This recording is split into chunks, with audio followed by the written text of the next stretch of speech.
This is Scott Becker with the Becker Private Equity Podcast. Today's discussion is Walmart plus 9 other stories that we're following today. And thank you for listening to the Becker Private Equity Podcast. You listen all the way through. We'll send you a $100 Amazon gift certificate, which, as we see consumer spending softening, may help the holiday season. Text 773-766-5322.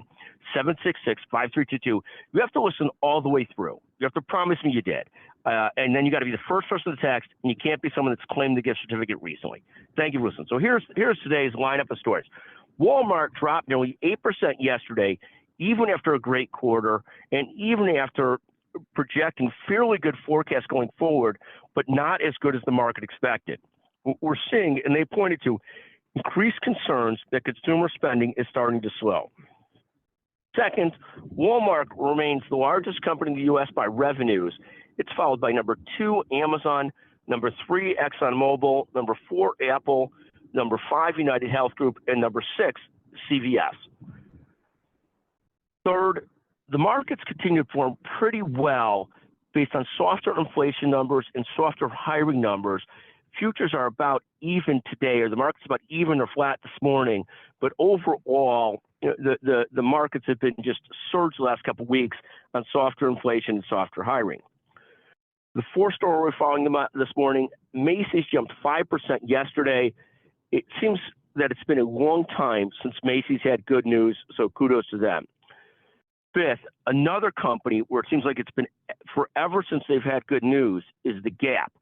The Gap was up 19% pre-market. For those of us that are my age, and I hate to admit how old, when we had younger kids or middle teen and younger, I'd say, we spent a lot of time at the Gap, not so much anymore, but I used to love their black long sleeve t-shirt. It was one of the things that made me look a little skinnier, so I used to love wearing that. The sixth story we're following today is Tesla dropped nearly 4% yesterday.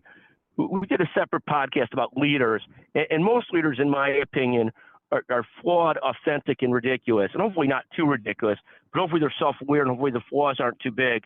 Elon Musk is one of these fascinating people. You can never quite figure out what he's thinking, where he's coming from. A little bit crazy, a little bit ridiculous.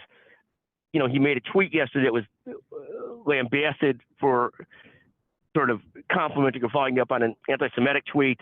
Some of my friends that are Jewish, and I am as well, thought the tweet wasn't that bad. I haven't read the whole thing, so I don't know. But in any event, flawed, authentic, and ridiculous is the story for today. It seems to be the story for almost any leader that I know, that they are driven, they are smart, but they have some serious flaws. Let's hope they're aware of the flaws and the flaws don't cut too deep. Seventh, great downloads this month on the Becker Private Equity Podcast, the Becker's Healthcare Podcast. With a little luck, we'll be moving towards record months on both podcasts. Thank you for listening to the Becker Private Equity Podcast and the Becker's Healthcare Podcast, whichever one you listen to.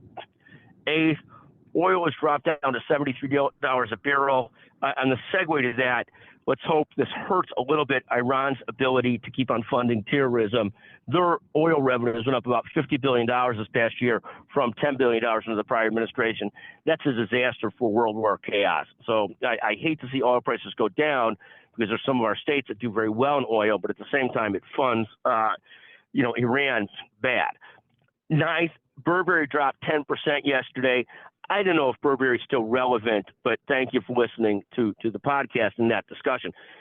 And finally, the 10th story, sort of the quietest story that we've seen. The White House and the Congress agreed to a stopgap funding bill to keep the government funded with very little drama, with very little fanfare.